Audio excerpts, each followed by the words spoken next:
لو بعرف زلغت كنت رح زلغت وأقول خير وصل ضيفنا يلي ناطرينه من بداية حلقة اليوم، وهو صوته من البقاع، وكلنا بنعرف لون الغناء البقاعي قد في قوة وقد في رجولة. نضال حليحل من المدرسة الغنائية التراثية، والمغنى يلي ما بيفقد جماهيريته مهما مر الزمن وتغيرت الأذواق، وفوق هول كلهم تحت نصيبه. ساعة لقلبك ونضال حليحل.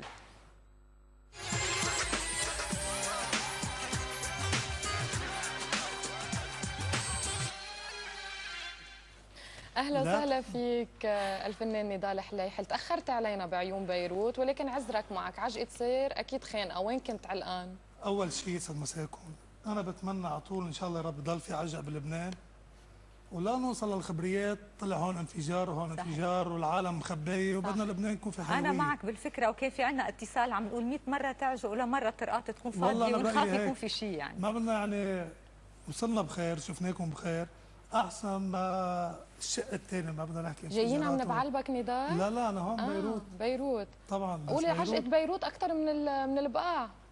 الله يديم عجقه. يسعد مساكم ومساك ومسا الجمهور. المهم وصلت لعنا هيدا المهم، وفينا نحيي المدام تما تفهمنا غلط. لا ما في غلط، ما في غلط. مدامتي انا بحييك والصبايا بحييك، وانا كمان بحييك. منك تحت النصيب من سما لبنان لسما كندا. هلا هو تحت نصيبه بالحفلات. لا مرتي بتقول لي خليك تحت نصيبك، بس ليه احسن مني روح. نضال ليه عم تاخذوها انتم بمعنى ثاني بالحفلات بالاغنيات الحلوه انت تحت نصيبك، مزبوط؟ اذا جيت لي هلا اكون معك صريح، حسمك هلا اغاني كثير حلوه، وان شاء الله على العيد بده يكون السي دي جديد بالسوق. الف مبروك. فيك تقولي يعني مجمل الاغاني ثلاث ارباعه كلياتهم من وحي مدامتي، لانه بتشكر رب العالمين. وهي يمكن ما بعرف بعد ما رجعت من كندا صارت المقابله رقم كذا 14 15. بشكر رب العالمين انه انا بحياتي كلها الحلوه ما كان ناقصها غير استقرار اللي لقيته مع المدام ببيتي انا بحياتي. وانا بعتقد رب العالمين الف مبروك. في اولاد نضال على الطريق ان شاء الله الله يخلي لك. هلا هن على طول بيعيطوا لي ابو حليحل، يمكن ما عندكم خبر الموضوع، بس بعتقد لقدام انا من زمان بيقولوا لي ابو مجد، ابو علي الى اخره. لنشوف ربنا هلا. لازم بس تسمي تراث علي حليحل. انا فولكلور. هلا بحديثنا ما عاد انا اهتمامي تراث، ما بقى في، صرت شامل اكثر. يعني ما بقى فينا، في عندك جمهور ما شاء الله عم بيطلب كل شيء صار هالايامات، يعني مش بس تراث. انت انه جمهور محدد تراث عندك انت هلا جيل طالع بده غنيه حلوه، وانا الحقيقه كفنان انا هلا بدي الحق هالجيل، مش هو بده يلحقني. حلوه منك. وانا بعتقد انه بس شوفوني عم بلحقهم بهيك اغاني حيفرفح قلبهم، واغاني كثير يعني على نضال. ليه نقيت هالنقله نوعيه يعني من التراث الفولكلوري اللي بعلبكي؟ هي مش نقله، هي فضل من رب العالمين. قدرات نضال حليحل شو بيغني، هاي القدرات الصوتيه قويه، ما بقى في انا الحق الخيل والرشمه والعقال والهيدا، ما بقى يعني العالم سكنوا بالقمر، مع انه لهم وقتهم هول الاغاني. وهو يعني لنا هيدا كمان، وهالاغاني حلوين، ما عرفت علي، والاغاني لنا، بس ما بقى في انا احصر الكلام الحلو كله بالمفردات الصعبه على الجمهور. صحيح، لان هلا جيل اليوم في كثير من الاغنيات ما بيفهموا الكلام، يعني اذا قلت لهم يمكن يعني المها ما يعرفوا بس نضال حليحل فضل من الله، بعده نضال حليحل، بس بشو؟ بكلام حلو، بالحان سلسه قريبه للقلب، وفيها اللي بدك اياه. والخطه كيف بلشت؟ من مين الكلام؟ من مين الالحان؟ يعني الخطه النوعيه اللي رح تقدم نفسك فيها. بفضل من الله صرت بالي من ثلاث ارباع الكره الارضيه، بس مؤخرا ما بدنا نفوت بالحديث رجاء. بعد ما خلصت مشكله الروتانا 6 سنين ممنوع غني، 6 سنين صار في ابديت لكل شيء. لما رجعت انا عم سافر لبرا صار عندك جمهور برا، خصوصا اللبناني وعامة العربي، صاروا بيستذوقوا الاغاني القريب للقلب، اللي لها مضمون، اللي لها معنى، فيها قصه حلوه. ايه. فبال 2010 رحت عملت تور بكندا. مع هيدي التور كمان اعطتني التجربه انه بدي افهم شو عم بصير. طيب خلص لازم السي دي ان شاء الله هلا 2014 بده يكون على المود الجديد تبع الجمهور. مع مين تعاملت بهالسي دي الجديد؟ يعني من ملحنين، من شعراء، او انت يمكن تلحن نداء كل الشعراء شخصياً؟ والملح كلهم تحياتي لهم كلهم. طوني بكرم اللي صارت معه مشكله مشان غنيه لإلي ولحنها الفنان ملحم بركات، لانه صارت ضجه القصه وصارت معه بضل عندك مشاكل هيئتك يا نضال؟ شو لا القصة؟ هلا المشاكل عم تهجم علي بس انا ببلعها. انت بعد عن الشر وغني له. له بس ببلعها. يعني اكثر شيء قصه الغنيه ممنوع زل الحلو غنتها مطربه. الشاعر طوني ابي كرم هو انا يعني مع التنازل انا الكاتب على العادل اساس انت اللي بدك لإلي. تغنيها يعني. مظبوط. ومصورها بدبي فيديو كليب. مهم انت ما تزعل يا حلو. لا المهم انا بوصل لمرحله بسمع الاغنيه عم تغنى، عملت التليفون، تلفنت لفنان ملحم بركات. ملحم بركات مع التحفظ بالالقاب عنوان بلبنان. طبعا ما حيجي لينزل لمستوى ياخذ غنيه مغناها نضال ولا اكس من المطربين ليرجع هو يلحنها. كلمتين قال لي وحياة اولادي ما معي خبر عن موضوع. قلت له موضوع منتهي وانا بعرف شو ممكن انت وكيف تتدارك الامور. فالغنيه بدون ما اعمل شيء المشكل هجم علي، تليفون مع الفنان ملحم بركات، انتهت المشكله كلها. الغنيه حتى المطربه ما يعني صار مشاكل بينات هل يا بعضهم. ترى عم بتذكر مين غناها هالاغنيه؟ الفنانه سابين او هي لا؟ سابين. هي سابين من الحان ملحم بركات. كلمات طوني ابي كرم. ما ما حكيت انا التنازل منه. يعني انت ما ما حكيته ذكرت. لطوني ابي كرم للمؤلف حكيته الغنائي؟ لطوني ابي كرم، قلت شو له كان من رأيه؟ كندا، قلت له نازل شوف الاحتياطات اللي بدك تعملها. بس بتطلع هيك يعني انا بدل ما ارفع دعوه واعمل شيء وسوي هالكلام كله، انا بحب يكون لي خط رجعه مع كل العالم. انا بقول له يا طوني ابي تختصر كرم، المشاكل. قل له يا طوني ابي كرم لازم تتدارك هالامور هلا، لانه اسمك يعني في وقت من الايام لمع وان شاء الله بيلمع وبيضله لامع. لازم تتدارك هالامور حتى ما يطلع عليك اصبع اتهام. صح. صار عندك شح. يعني في كثير من الفنانين ببطلوا يتعاملوا معه، مش هيك بخافوا. حتى ما يطلع عندك نصيت. صار عندك شح شعري. لا يعني سمح الله، النبع عندك نشا. مع انه اسم الله هو نبع يعني بكل الاحوال. الهوا هالكلمتين مفتوح عملوا له هلا على لطوني الهوا. ابي كرم. يعني هودي بيسوا مليون دعوه. إذا شو كنت بدي؟ عم تحضرنا استاذ سوني أبي كرم، يعني بتعرف عيون بيروت هو هو بيتك، فيك تتصل فينا على الهوا ونتناقش. هو عزيز، هو عزيز، هو بيعرف هو عزيز علي، بس ما فيك تفوتي. يعني أنا بالنسبة لي ممنوع زل الحلو مثل ولد ضال عن أهله ورجع لحضني. أنا كل غنية عندي ولد لإلي. خصوصي بعد هالغيبه، مثل يلي طول لجيب اولاد بيبقى مكبش فيهم. لا لا لا رح نرجع لهالنقطه. أنا بس ما تركت لكم أنا حمي فرني كان مع حسين بغيبتي. ايه مزبوط. رح ناخذ على كل اتصال عن غادة معنا. ما بعدت كثير عن بعلبك يعني. أهلا وسهلا. جيران. هاي يا غادة. بونسوار. كيفك؟ الحمد لله. اول شيء ينعاد عليكم بعيد مار الياس وعيد مار شربيت. اكيد ينعاد عليك كمان. شو اخباركم؟ ماشي الحال؟ الحمد لله تمام. بالعين غير شكل مبينين. ميرسي كلك ذوق. ميرسي.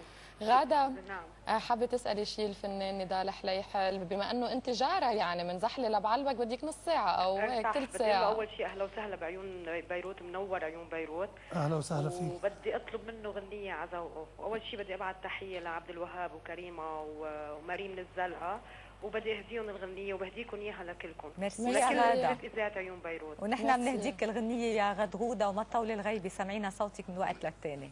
اكيد. شكرا على اتصالك يا غادة. صار بدها غنى. أنا هلا حضركم الحلقة على ذوقي. يلا نحن قبلانين. أحاول هلا بلش بشي بلا الفرقة الموسيقية، لأن بعد شوي رح نسمع حنقول موسيقى جديد. منهم.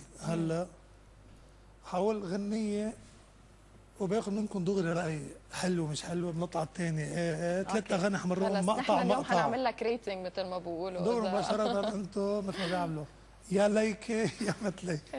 حط لك ياس لايك. اشتقت لك عمري فداك يا ساكن احساسي، زعلتك حكي اذاك حقك على راسي. مش قصدي انا غلط فيك لا تزعل الله يخليك. شو بعمل حتى أرضيك وترجع أغلى ناسي، ترجع أغلى ناسي. اشتقت لك عمري. لايك ولا؟ لا انا بحط لايك. انا رح احط لك 10. انا هحط لك 10. ديس هي دي سرديس. خلي مجال واحد للاخلاق للذوق. لا ما بتعرف شو، لان هلا عم بتغنيها بدون موسيقى بدون شيء، عم تغنيها هيك بروت، فبتستحق ال10 على 10. كلمات الحان مين هالاغنيه؟ كله كنا بالسؤال قبل شوي نطينا. هذا السي دي قصدت اتعامل انا كلياته مع نضال حليح، الكلام ولحن. عذبك شيء ولا كان منيح معك؟ والله هو طيب، بس امرار عنده مود عنيد معين. شوي عنيد. لا عنده مود معين بالكلام، يعني بيعند على كلمه بده يشيله بده يغير، انا مضطر امشي معه. بيمشي الحال بعدين. غنية ثانيه هيدي عملها رواب، بعد شوي مفوت على الدبكه والى اخره. بيتك بعده محله، احكي لي يلي صار، ردوا حجار اللي ضلوا، قالوا تركت الدار، كيف طلعت عني وليش زعلت مني، يا قاسي متهني وقلبي انا اللي بنار. لو تعرف انا قديش دمعي نزل عالباب، سكت وقلت معليش يمكن يجيني جواب. سمعت الورد بيقول بغيري صرت مشغول، سكت وقلت معقول. كيف الزمن غدار، كيف طلعت عني ليش زعلت مني، يا قاسي متهني قلبي انا اللي بنار. تيلتي على السريع عبد الله. ردي قلبك عن قلبي وشيلي عينيك عني، نظرات فيهم صعبة قولي شو بدك مني، بيرجف مني كل الكون بهدم راجل هون وهون، بركع لما بيلمع لون عينيك اللون بني، ردي قلبك عن قلبي. على كل النضال رح نرجع نحكي أكثر عن هالأغنية، كثير حلوة، بتشبه شوي لون الفنان محمد اسكندر شوي. هو اللون ايه بيشبه بعضه، بس بعد ما نتوقف مع بريك الإعلان بنرجع بنتابع ساعة لقلبك مع الفنان نضال حليحل. بعده برفقتنا وبرفقتكم الفنان المميز نضال حليحل، المميز بصوته لان فيه هيك نبره خاصه فيه، بطريقه الغناء يلي صارت كمان تريد مارك لإله، وبالاغنيات الحلوه يلي سمعنا اكثر من اغنيه قبل ما توقفنا مع البريك. نضال من جديد اهلا وسهلا فيك. وهلا عرفت ليه عجقه السير، يعني شفت اسم الله الفرقه الموسيقيه عديتهم 5 شباب مع الالات، انتم عجقتوا السير. يعني اذا كانت المشكله منا يسامحونا، اكيد رح يسامحونا. نضال قبل الاعلان كنا عم نحكي يمكن عن الاغنيه اللي غنيتها يلي هي من الالبوم الجديد رح تكون، وقلت لك انه بتشبه شوي هيك لون محمد اسكندر، يعني بتشوف انه اللون البقاعي كله بيشبه بعضه؟ مش اللون البقاعي، هلا انت بتقولي بيشبهه، بس في شغله كثير مهمه من طلعت الغنيه بتحسي حالك انت يا بتنسجمي يا ما بتعجبك. هلا كونه في بالاغاني يعني من الجهتين، يمكن انا ولا محمد، في نبره صوت، النبره هيدي ابقاعيه.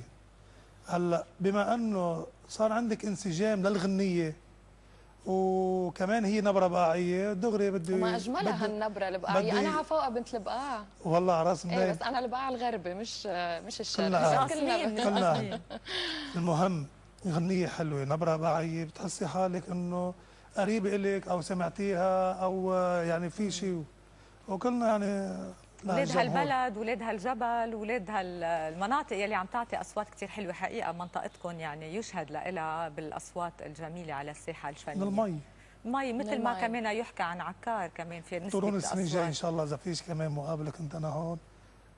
جبنا شوية مي بليز. نفهم منك صوتنا. أنا شربين المي. أنا بنفهم إنه صوتنا بده يحلى، مش عاجبك صوتنا؟ لا بالعكس، بدك شربنا مي؟ عجبنا بس بالغنى يمكن بيزيد من حلاوة نبرة صوتك أنت عم تعمل مقابلة. بدنا نشرب كثير لنصير مثل صوتك يلي هلا رح يطربنا بهالجلسة الحلوة. فتحية للفرقة الموسيقية ونقولنا شيء هيك يفرفش الأجواء، هيك موعودين. فرفش شوي لعيونك. هي كان بدي اغني غنيه هيك بس ما بتفرفش يا غدار يا غدار. لا لا بدنا شيء فرفش. لا بدنا دخيلك شيء هيك نبتسم نضحك ننبسط نحس بتفاؤل. فاذا ما لكم غير نرجع مؤخرا اخر غنيه كان بالسيديات 17 سيدي صار لي عند بالسوق الحمد لله. خلينا نروح حمي فرنك يا مع سايم نرجع بننتقم. خليكم فرش حمي فرنك.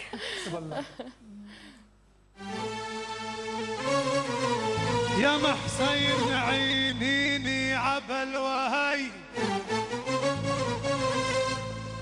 وحيد بدنيتي مالي حدا ناطر محب يملي علي دنياي ويزين عيشتي عطول المدى.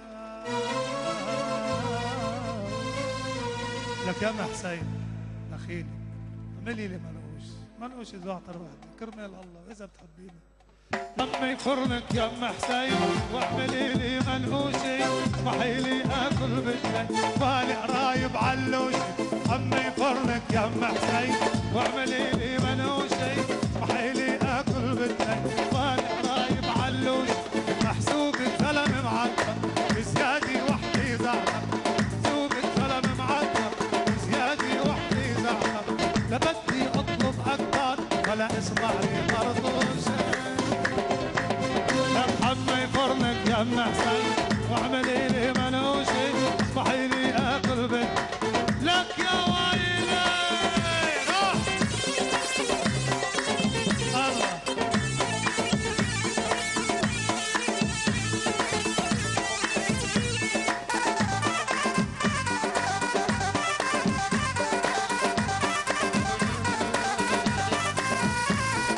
لا تقولي عايش بالدين حقك عين وهيدي عين.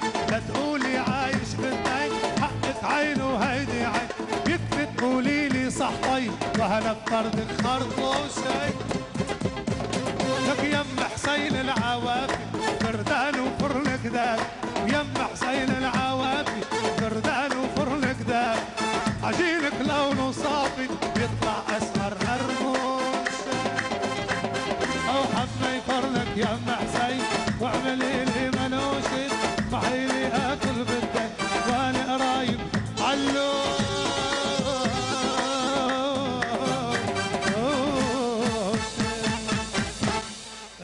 ميرسي لك نضال. يعني منقوشي ما في سومو ما في كافيار ما في شيء عند ام حسين. ابو حسين شو كان عم بيعمل بس؟ والله بعتقد هلا ما رح هذا السي دي جاي في لقم طوني ايه والسومو والسومو. ولا لازم هلا تبلش بام الي او ام الياس لان بكره ليله عيد مارلياس فهيك فرصه نعيد كل اللي بيحملوا هالاسامي. ان شاء الله يا رب ينعاد عليهم جميعا. بس انا ام طوني حيجي معي قبل سوري حيجي ابدا ولا يهمك اسم عزيز علينا.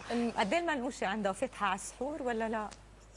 والله هي ام حسين طيبه العالم تاكل كلهم من عندها ببلاش وعم تفوتيني بحديث ما بعرف هلا قاعد عم بركب لك قصه من راسي. تفضل. بدنا نوصل نحن للحفلات يلي انت عم بتكون موجود فيها. يعني بنعرف انه بين برات لبنان وبين لبنان كيف عم بتقسم وقتك؟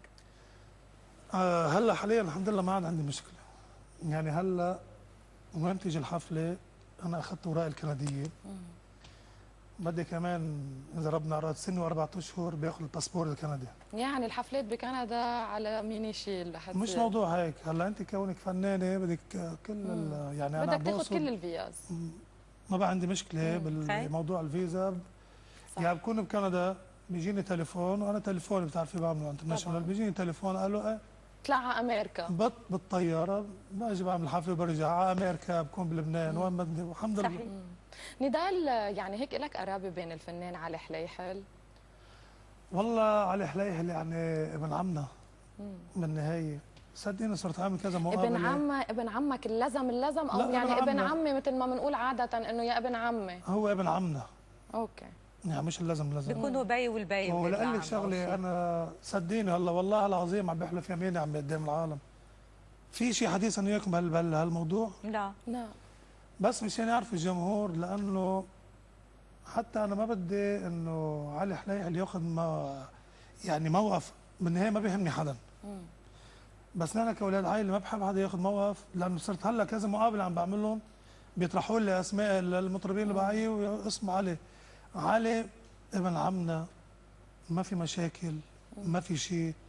انا بتمنى له التوفيق، واذا انا الي غيري عليه يعني انا بقول له كلمتين قلتها من يومين، يعني مره من البدايه مشكله هيك ثانويه وراحت، ما بفضل نحكي فيها راحت. هلا انا اذا هو ابن عمي بيبي يعني بيهمني امره، بقول له هالجمهور بده جديد منك وبس، ما عندي كلام شيء غير اقوله. نحن بنحبك نضال حليحل وبنحب علي حليحل وبنحب كل فنانين البقاع، يا ريت كلكم سوا تجتمعوا بشي غنية كلكم سوا، بشي غنية تراثية هيك مثلا تجمعكم كلكم كل الفنانين الكبار.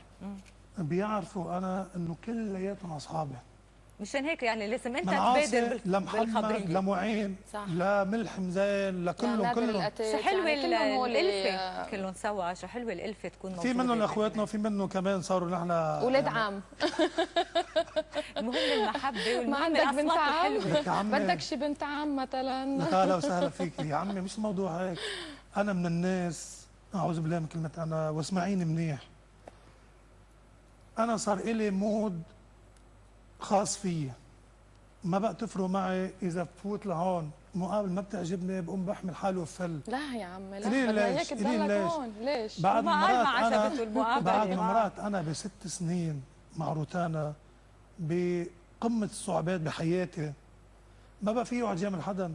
اذا بيجيني حدا بده يعمل كونترا يقول لي بعد 2 ولا 3 تمضي، بقول له خلص يفتح الله. لا الحقيقه اللي مرق معك ما بقى امضي لك العمل بعمله وكل شغله بشغله. 6 سنين وبس. المنيح انه بالاخر انت اللي ربحت، هذا الشيء اللي شوي بيعطيك الحمد نفس. لله فضل من الله.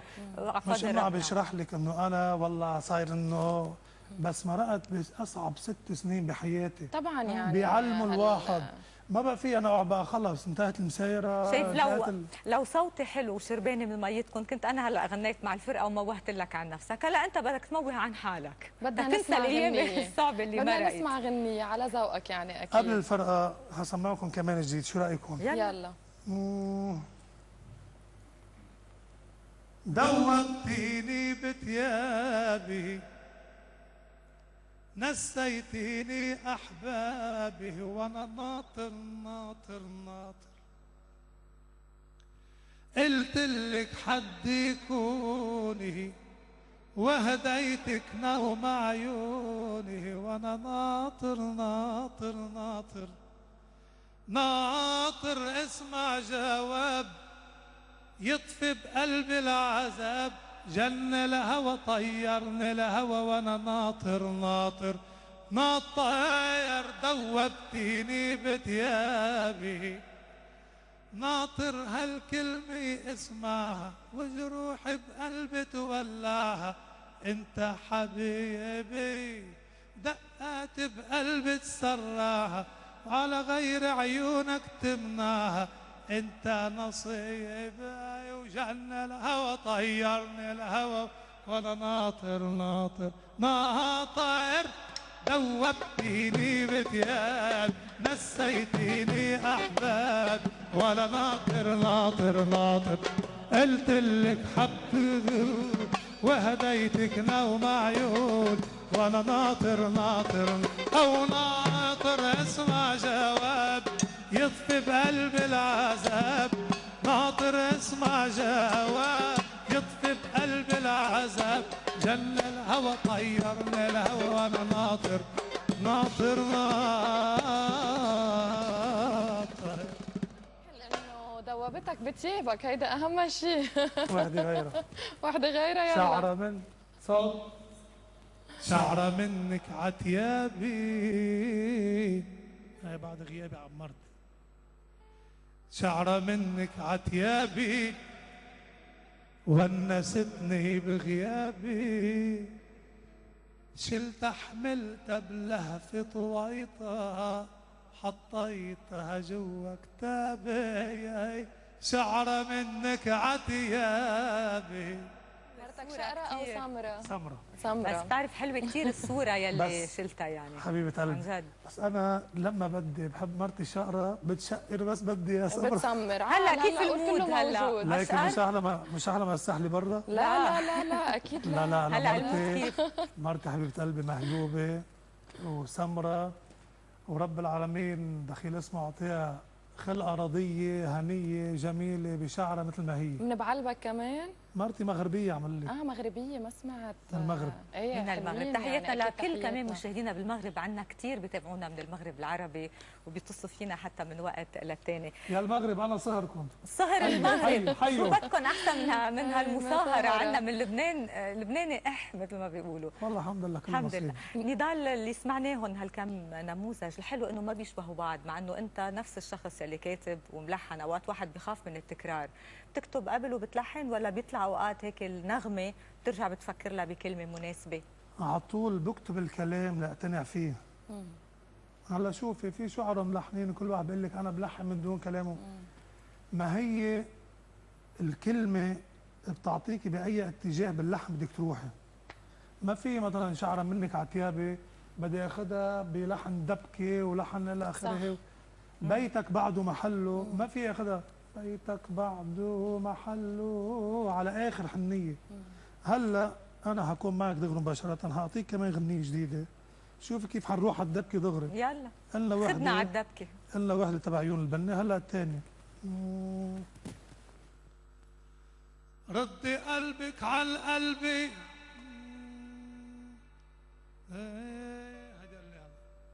لك وينك رد يا بنت الناس، قومي طلي عليا من شفتك جن الاحساس وصارت ترجف ايديا. لك وينك طلي وحاكيني وخلي الكون يهنيني، بهديكي قلبي الماس ومهرك روحي وعليا. بهديكي قلبي الماس مهرك روحي وعليا. وينك رد يا بنت الناس، قومي طلي عليا من شفتك جن الاحساس صارت ترجف ايدي. وينك طلي وحاكيني خلي الكون يهنيني، بهديكي قلبي الماس مهرك روحي وعليا. بهديكي قلبي الماس مهرك روحي وعليا. هيدي اغلى الماظي ومثل ما بقولوا بنفس الوقت ارخص الماظي، لانه القلب كثير غالي على شخص الانسان، بس الالماس بالحقيقه كثير حقه مصاري وكثير يعني غالي. بدك تكتب غنيه بدك تعطيها المضمون اللي لازم يكون في جمهور، في برا كمان مش نحن لحالنا المطربين بنحب، في برا عالم شباب وصبايا بحبوا تعشق وبتحب وبدهم كمان يعيشوا هالاغنيه. وهذا بيبعت لحبيبته هيدي وهذا بتبعت لحبيبها هيدي وبده يعيشوا غنيه وكل وعم نحاول انا اجمع كل الاذواق. لو شي غنيه من هالاغاني يلي اعتبرتهم مثل اولادك، حدا من الفنانين يلي اصدقائه بتحبهم طلبها منك، ممكن كنت تطلع عنا؟ لا بدي اكون معك صريح. اكيد صريح. ما بطلع وما بطلع وما بطلع وما بطلع وما رح اطلع. واسمي بفضل من رب العالمين نضال حليحل وكل هالفنانين هلا كانوا اصدقاء ولا غير اصدقاء حيقولوا انه شو نضال حليحل. هذا نضال حليحل اللي قدامكم اللي عم بيغني هالطبقات وهالنزول وهالاغاني. فيكم ما ثلاث ارباعكم اولادنا نحن مربيينكم، انا اللي حضنتكم بالعرم مشبرح. بس في شغله من اولتي من بداياتي من شفت الحلو مياله بسنه ال90 الى حمي فرني كم حسين والعديد من اغانيه يتغنوا وما عندي مشكله يغنوا. نضال بهالحديث بس اعطي لا بهالحديث مع مين بتجمعك صداقات من الفنانين؟ يعني كلهم انت قريب لهم؟ لا كلهم. شو عم بتشوف مثلا رايك بهالبرامج الهواة اللي موجوده هلا؟ في حدا من هالاصوات الجديده عم تعجبك؟ انا او ما بتحضر؟ ليكي انا والله انا صريح الحمد لله بفضل ربنا. هلا صرت عايش لراسي ما بدي على الطريقه الكنديه على رواق اكثر. عشت هنيك يا عمي صفي ذهني. كنت لهون مشاكل وهذا هون وهذا هون. هلا ما بقى يهمني. هلا سالتيني سؤال انا بجاوبك صراحه. لا بحب اعلق حالي هلا بلسان فنان كان صغير ولا كبير مين بيعجبك، كله الخير وبركه. ولا بحب انا احب اعطي برايي بحدا، كل العالم احسن مني واللهم تجعلني اصغر الناس. بس هذا بقول ما عندي، ما بحب فوت انا ان شاء الله تضلك مرتاح يعني بكل اوقاتك. نحن بعد عندنا بوجودكم انتم الاعلاميه باقل من 3 دقائق بدنا هيك نشوف وين رح تكون على فتره الاعياد، باقي بلبنان رايح، وترجع تذكر كمان بالسي دي الجديد كم اغنيه بيضم، وامتين فعلا رح بيكون موجود. ان شاء الله. يعني مبدئيا 3 ايام العيد ينعاد عليكم بيكون السي دي نزل باسواق. ثالث يوم العيد رابع يوم العيد بكون ان شاء الله بالسوق. في عندي سفره على كندا بس بعيده عن بيتي 6 ساعات بالطياره بكندا. انت وين بكندا؟ تورونتو، مونريال؟ سفرتي حتكون بعيده على مقاطعه ثانيه هي ادمنتون كالجاري 6 ساعات بالطياره. هونيك المسافات منا مشكله ابدا، يعني عادي 6 ساعات بين بكندا بالطياره؟ ايه لا مش عادي، من هون لفرنسا 4 ساعات. ايه بس هونيك قد ما في مسافات مثلا امريكا وكندا بين الولايه للولايه عم تاخذي لي من وقت اللي هو 3 دقائق بشرح. في مؤامره ضدك، في مؤامره ضدك نضال، ما بعرف مين مين بازك علينا.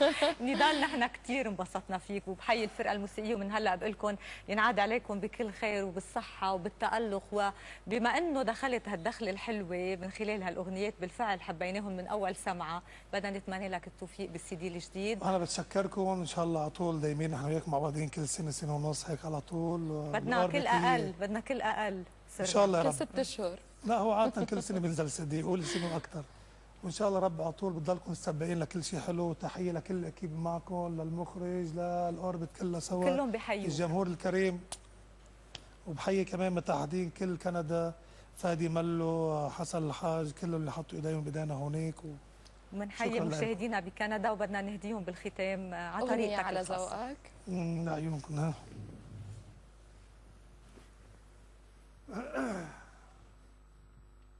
كرد الله.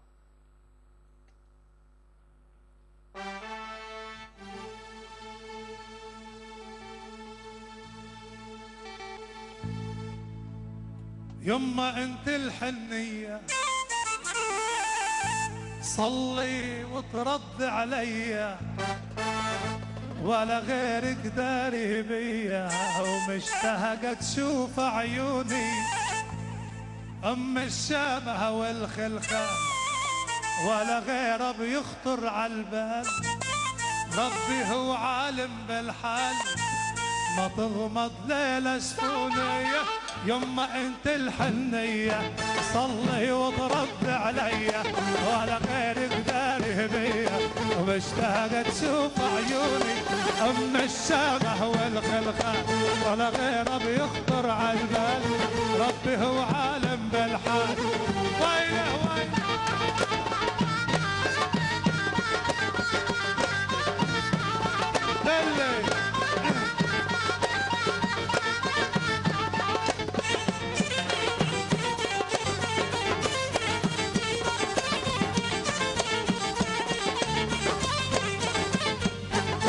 يمه ناره من ناري، قلبي دايب على قلبه. يمه ناره من ناري، قلبي دايب على قلبه.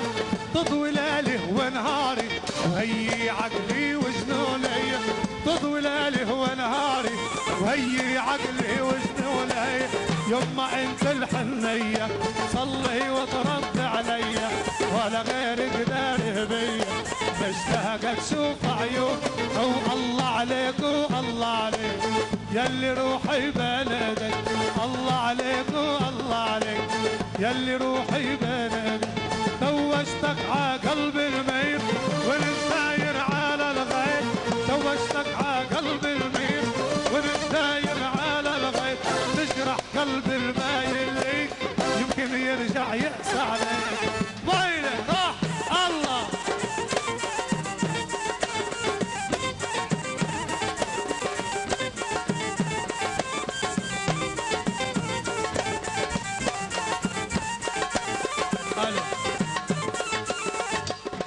ولي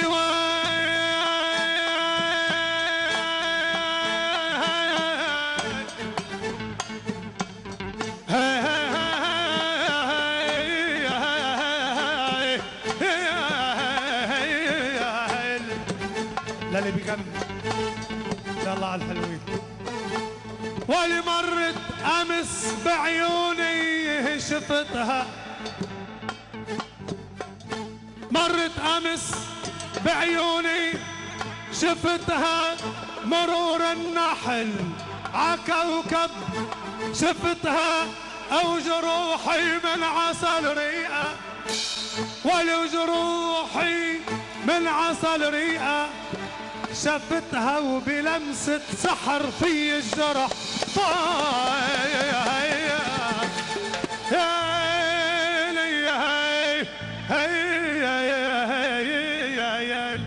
ولو هاي